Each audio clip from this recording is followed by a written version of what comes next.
Bienvenue sur le podcast Première Impression avec le Greta CFA Gare Lozère. Après avoir vu le cadre d'exercice de l'apprentissage, aujourd'hui, nous allons accompagner Mélanie Wettig, conseillère en formation coach professionnel, qui rencontre Lucas, un jeune aspirant à l'apprentissage. Bonjour Lucas, installe-toi, on va échanger sur ton projet professionnel et nous allons voir comment nous allons pouvoir t'accompagner. Bonjour, l'apprentissage ça a l'air cool, mais j'aimerais bien en savoir plus. Alors, d'abord il faut savoir un certain nombre de choses avant de s'orienter vers l'apprentissage.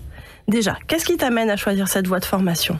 On est payé pour aller à l'école. Et déjà, ça motive pas mal. En effet, être apprenti, c'est être rémunéré. Mais as-tu pensé aux obligations que ça implique ? Ah non, pas trop. Et ça implique quoi alors ? Être apprenti, c'est devenir un salarié comme les autres, et non plus un élève du lycée. Fini les vacances scolaires, quand tu seras malade par exemple, tu devras voir le médecin et te faire prescrire un arrêt de travail. Quand tu seras absent, en entreprise ou au lycée, tu seras pas payé. L'apprentissage, c'est pas plus facile que le scolaire, car il faut apprendre tout ce que les autres apprennent à l'école et être à fond dans ses tâches au travail. C'est un beau challenge et ça donne une bonne expérience pour la suite. Ah oui d'accord, c'est sûr. Mais ça m'intéresse toujours. Alors, si tu es prêt à te lancer, où en es-tu de ta recherche d'employeur ? J'ai postulé partout, mais franchement c'est galère.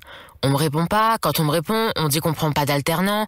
Vous auriez pas un truc ? En tant que CFA, nous sommes là pour vous soutenir dans votre recherche, mais il est important que vous restiez l'acteur principal de cette recherche. Cette démarche te prépare aussi au marché du travail auquel tu seras confronté quand tu auras obtenu ton diplôme. Tu dois déjà définir des critères de recherche, ta zone de mobilité géographique, jusqu'où es-tu prêt à aller pour trouver un employeur ?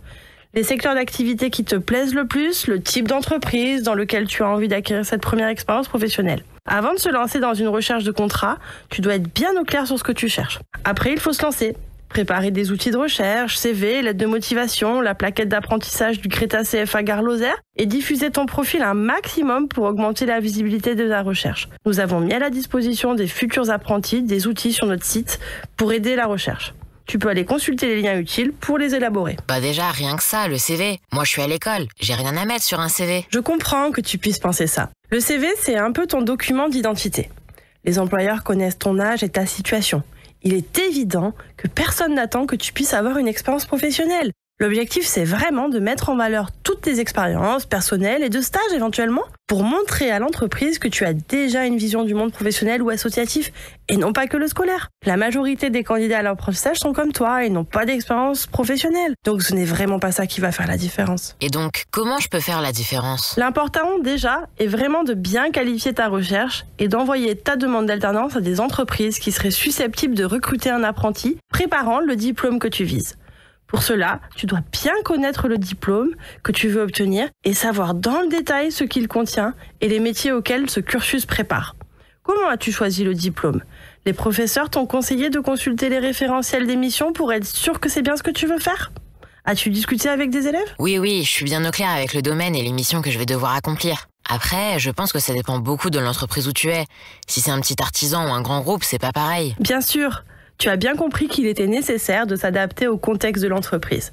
D'ailleurs, comment as-tu identifié les entreprises qui recrutent ? J'ai repéré quelques structures qui sont dans mon futur domaine. Je les ai appelées, mais franchement, c'était pas une réussite. Comment je peux faire pour élargir ma recherche ? Une recherche d'alternance s'organise comme une recherche d'emploi. Une des premières ressources sur laquelle t'appuyer, c'est ton réseau. Tu dois faire savoir autour de toi que tu recherches une alternance. Ton entourage peut diffuser dans son propre réseau ta recherche et élargir ta visibilité. Beaucoup d'opportunités se créent ou se partagent via les réseaux. C'est très important qu'un maximum de personnes puissent avoir connaissance que tu cherches un employeur pour un apprentissage. Chacun d'eux a peut-être des liens avec des entreprises que tu ne soupçonnes même pas.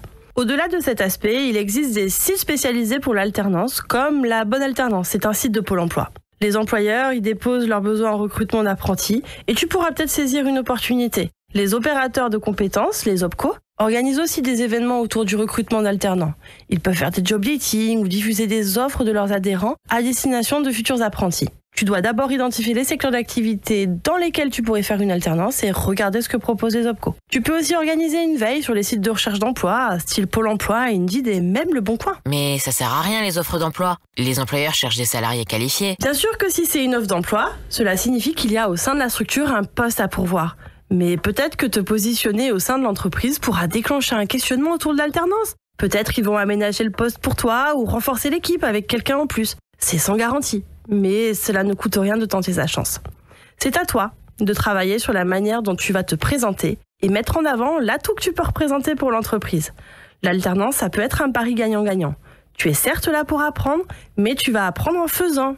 Apprendre en situation de travail. Tu es donc une ressource, une nouvelle force vive pour l'entreprise. Tu vas apporter une nouvelle vision à l'entreprise et constituer un véritable atout pour l'organisation. Le marché du travail dans certains secteurs rencontre des tensions. C'est-à-dire qu'il y a plus d'offres que de demandes. Et les employeurs ont du mal à trouver des salariés pour les postes. Aussi, ils peuvent reconsidérer leur stratégie de recrutement et avoir une autre ouverture sur les modalités de recrutement. Ils peuvent se dire qu'ils vont te prendre dans le cadre de l'alternance, te former au mode opérateur de l'entreprise et si tout se passe bien, te garder à l'issue de l'apprentissage. Toutes les opportunités qui se présentent doivent être explorées. Moi, je sais pas trop bien parler, alors c'est vrai que les entretiens, les questions, tout ça, ça me fait un peu flipper quand même. Et c'est bien normal, c'est pas une situation à laquelle on te prépare dans le milieu scolaire et les employeurs le savent bien. Maintenant, l'entretien sera aussi l'occasion pour l'employeur de mesurer ta capacité à t'adapter à la situation, à adopter le bon comportement en situation de travail. C'est ce qu'on appelle le savoir-être professionnel. Si ça te va, au regard des éléments dont on a parlé aujourd'hui, je te laisse faire le nécessaire pour élaborer tes outils de recherche d'emploi, ton CV, ta lettre, et on pourra s'accorder un nouvel entretien de coaching pour préparer ton entretien et l'aborder dans les meilleures conditions. Ça marche, merci. Je vous envoie mon CV et ma lettre dès que je l'ai fini, et je vais mettre toutes les chances de mon côté pour décrocher mon apprentissage. Merci Mélanie pour toutes ces réponses et Lucas, on croise les doigts pour toi. C'était le podcast Première Impression avec le Greta CFA Gare Lozère.